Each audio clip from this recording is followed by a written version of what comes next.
These are the frequently asked questions for Algebra 2 for sections 5.5 and 5.6, day 2.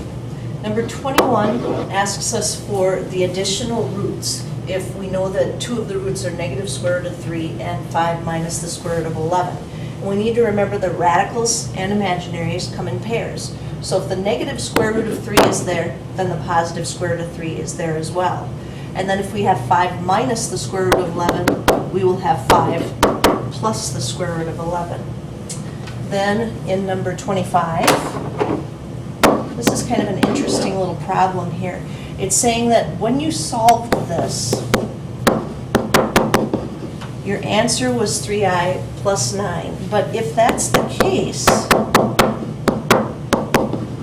it was also a negative 3i plus 9. So I'm going to work backwards here, and I'm going to say, well, then originally, to get that plus 9 up there, they had to have a 9 on the other side, so it would have been x minus 9 equals plus or minus 3i.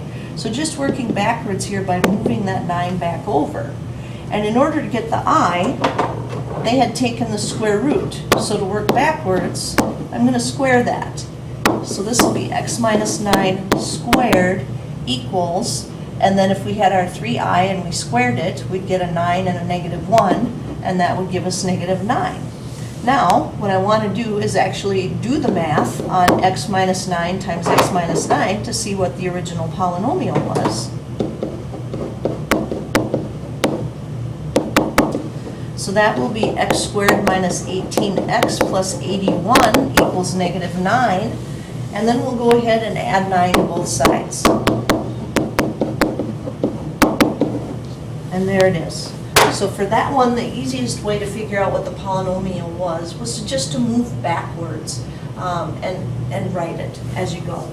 Now 27, that one is a different story. So 27 has a 0 and 13i and 5 plus 10i. Now those are imaginary, and we know that those come in pairs. So if it has 13i, it also had a negative 13i. And if it had 5 plus 10i, it also had 5 minus 10i. So I would start first by saying it had to be x minus 13i and x plus 13i in order to give us those zeros. Because remember, those always come from the factors of x minus a. And I would go ahead and do the math on that just to get this part, because this one is going to get real complicated real fast. So far we have x squared by first times first, outside times outside, and inside times inside are going to cancel out. And then we'll have negative 13i times positive 13i, which will be negative 169i squared. Well, I squared is negative 1, so that will be x squared plus 169. So that's the first part of the problem. The second part involves the factors that we have, x minus 5 plus 10i and x minus 5 minus 10i. So we have to multiply those two together to see what's going on. So first times first will give us x squared. And then we have to do outside times outside and inside times inside. Well, outside times outside would be a negative x times 5 minus 10i. Inside times inside would be a negative x. And I want to make sure I have my parentheses in the right spot here. Times 5 plus 10i. I'm going to run out of room real fast because I still have to do last times last, which is going to be 5 plus 10i times 5 minus 10i. All right, so lots of good math in this one. So I have x squared, and then minus, I'm going to go ahead and distribute that x, 5x minus 10xi, minus, distribute the x in that set of parentheses, 5x plus 10xi.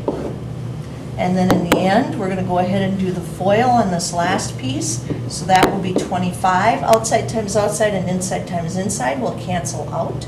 Last times last will give us a negative 100 I squared.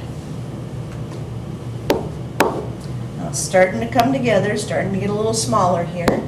Distribute the negative. And do that for both set of parentheses. And in our parentheses here, remember that I squared is -1, so we really will have 25 plus 100, which is 125. Now let's go ahead and combine some like terms, and we'll have x squared minus 10x. These very strange xi's cancel out, which is exactly what we needed to happen. So this is the polynomial that would give us the 5 minus 10i and the 5 plus 10i as factors. Now we just need to put it together. So p of x equals, we have our x squared plus 169, and we need to multiply that by the polynomial x squared minus 10x plus 125. So what we're going to do is we're going to distribute the x squared to everything in the second set of parentheses first, and that will give us x to the fourth minus 10x to the third plus 125 x squared. And then we're going to distribute the 169 throughout the second set of parentheses. So 169 x squared minus 169 times a negative 10x is negative 1,690x. And then 169 times 125 is 21,125. All right, so now combining like terms, we have x to the fourth minus 10x cubed plus 125x squared plus 169 is x squared is a positive 294x squared. Then we have minus 1,690x plus 21,125, which is just a thing of beauty. That is a lot of fantastic math there. It's a good problem, and it is a challenge problem. That is not something you're going to be seeing on a test anytime soon, but that is a really, really good problem. All right, next one. Number 33 says find all the rational roots for p of x equals 0. And we certainly could, list the possibles and try them synthetically, but we know after we get through that, we're going to grab the graphing calculator and we're going to take a look and see how many times this is going to cross the x-axis. So we'll get to that graphic calculator here, and we are going to punch in 2x cubed, so 2x to the third, and then we have minus 5x squared plus x minus 1. And I'm just going to hit zoom standard. And I take a look, and it appears we have one rational root for number 33. And we just need to figure out what it is. So it says find all the rational roots for p of x equals 0. P of x equals 2x cubed minus 5x squared plus x minus 1. Now, hopefully that's rational. It might not be. We have to check, so we're going to go ahead and use the calculator. Second trace and number 2. And to be rational, we're going to need to recognize this is 0 as some fraction. So now I'm below it and I hit enter, and I'm above it and I hit enter, enter through guess. And there it is, 2.3781607. It's not recognizable, so it's not rational. It's some kind of radical answer, so we actually don't get one for 33. So no rational roots. Doesn't mean there aren't any, it just means that there aren't any that are rational here. And then in number 34, we've got another monster there. And again, we could write down all of those possibles that we want, but our hope is that when we punch it into the calculator, we're going to get a result that indicates some fraction that we will recognize. So with this one, we have 6x to the fourth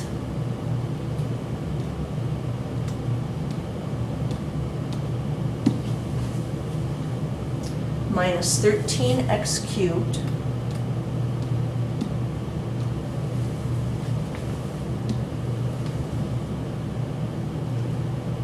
plus 13x squared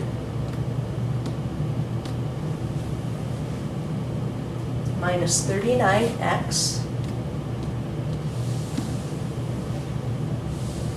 minus 15. And I'm going to try the old Zoom standard. See what I get. So again, we see two crossings. Our hope is that they're rational, so second trace, number 2, and Blinky is down there at 0, negative 15. And now I can see Blinky is above it and to the left, so I'm going to press enter. Hit my right arrow below it, press enter through guess. Negative 0.33333, that's good news. We recognize that as a negative 1/3. So we can go back and write down a negative 1/3. But it looks like there's one more. So hopefully that other one is rational too. So second trace, number 2. And now we've got to get Blinky over into position. This time on the left side, Blinky is going to be below. Oh, and Blinky went up big time. There we go. So Blinky is over there at 2.34 and negative 21.70248. And I'm going to hit enter because that negative tells me he's below that axis. And now I hit my right arrow and you can just see Blinky up at the top there. So now I know he's on the other side of that x-axis. And that's 2.50, which is a fraction. That is 5/2. So those would be the two rational zeros that we could find for number 34. Then the next problems that I wanted to do with you here came from the next section.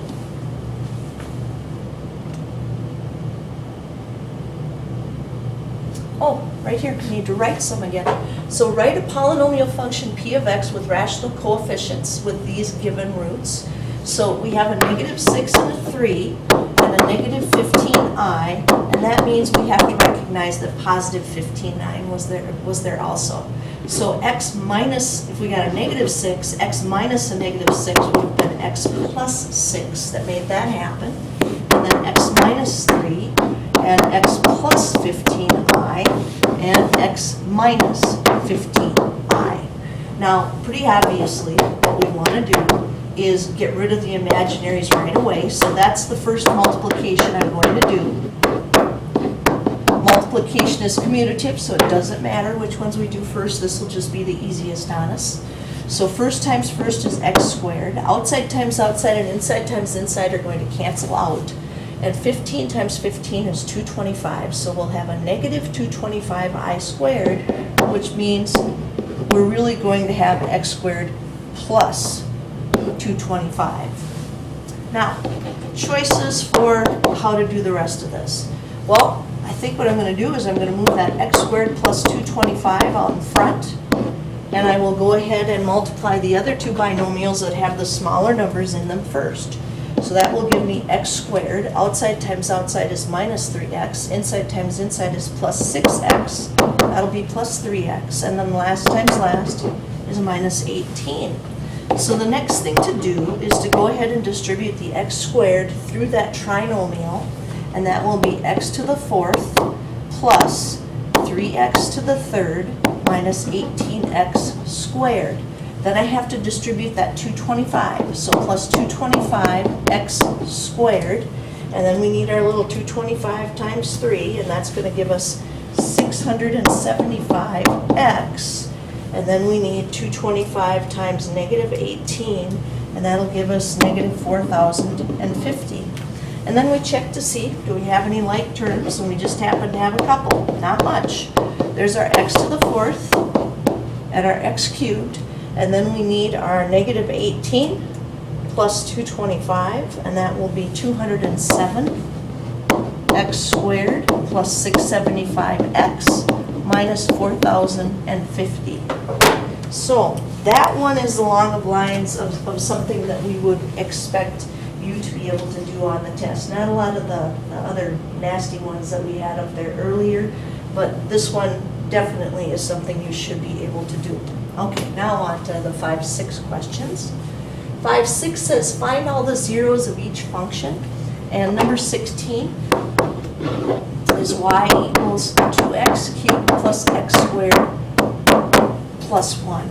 So I certainly could write down my list of possibles, but I'm going to be narrowing that down. So if you want to write the possibles, you can certainly feel free to do that. But what we're going to do is we're going to punch this in, and we're going to see what is plausible, you know, what looks like it's going to work here. So 2x to the third plus x squared plus 1. Oh, I'm going to have to retype that in. That are all in the exponent up there. 2x to the third, arrow over, x squared, and then plus 1. Boy, I keep punching this one in on.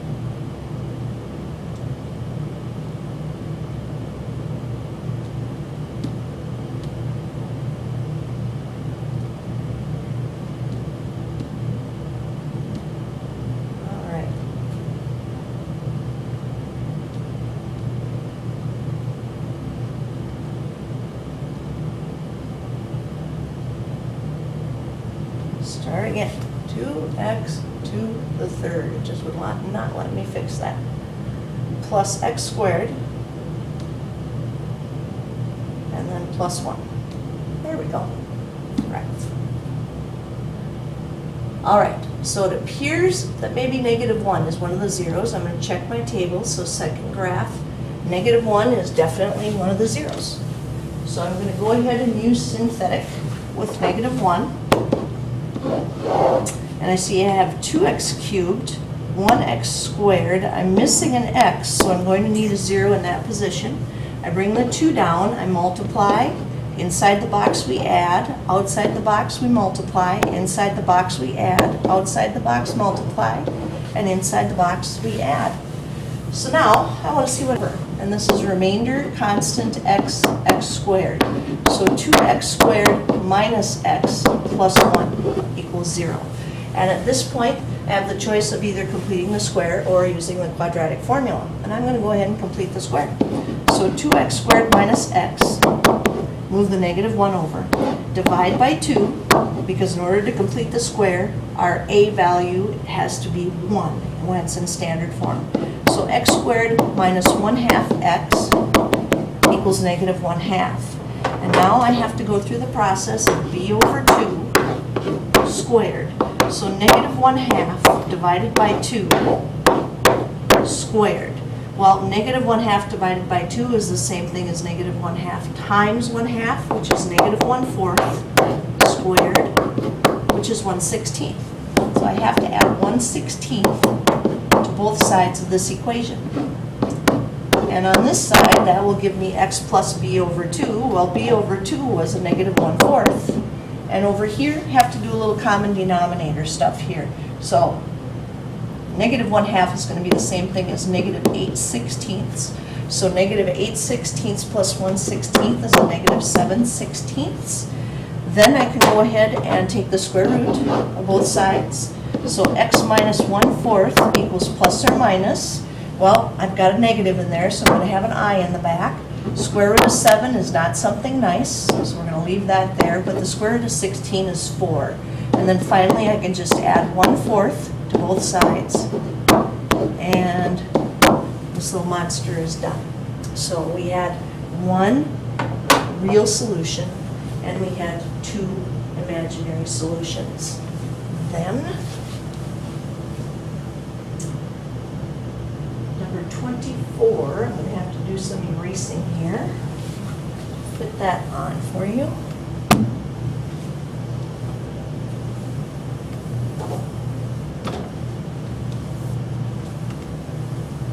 So one more for this video. And again, number 24, we could write down all the possibles and go through all of that, but in the end, we're going to narrow down our search by going in and typing this into the graphing calculator. So what we have is x to the 4th, and this time I won't forget to arrow over. And then we have plus 3x to the 3rd, arrow over, plus x squared, And then we have minus 12x minus 20. And again, I'm just going to hit graph because I'm already in that negative 10 to 10 window. It looks pretty good for negative 2 and 1, so let me check the table. It's negative 2 and 2.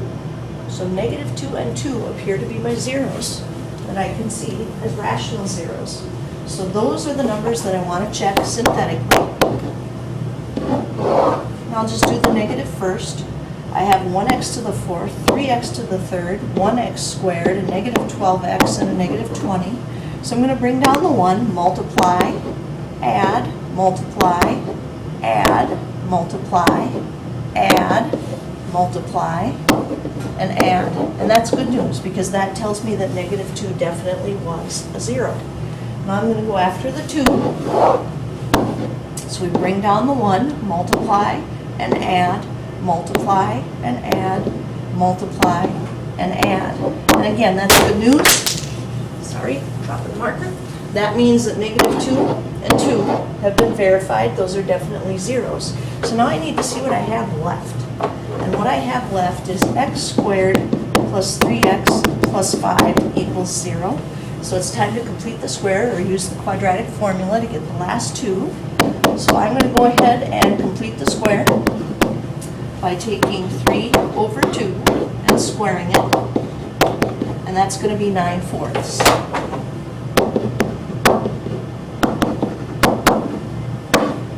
So on the right-hand side, I now have x and b over 2, which was 3 halves. And over here, I'm going to do a little math again. We really have negative 5 over 1, so that's going to be negative 20/4. So if we have our 9/4 and we have a negative 20/4, that will give us a negative 11/4. Now I need to take the square root of both sides. So x plus 3 halves equals plus or minus. Well, we definitely have an imaginary there. And the square root of 11 is not nice, so we're going to leave that under the radical. But the square root of 4 is 2. So now we need to subtract the 3 halves from both sides. And that gives us our 2 imaginary solutions for a total of 4. And that will be it for this lesson.